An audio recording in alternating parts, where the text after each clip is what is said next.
Housing Daska के अंदर के बाहर ये एक घोड़ा है जो दर्द की शिद्दत में मुब्तला है और इसको कोई भी पूछने वाला नहीं है। मालिक इसके रात के एक्सीडेंट की वजह से इसे यहाँ पे छोड़ के हुए हैं। यहाँ पे उसकी दर्द की शिद्दत को आप समझ सकते हैं, ये देखिएगा। और ये इंतहाई तकलीफ के अंदर मुब्तला है और ये फरियाद कर रहा है कि इसको किसी तरीके से ट्रीटमेंट करवाई जा सके।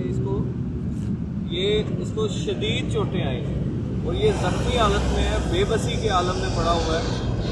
मुख्तलिफ अहकाम बाला को कॉल करने की कोशिश की है, लेकिन वो उनकी अरेंज में नहीं है या उनके पास ये सहूलियात मैसर नहीं है।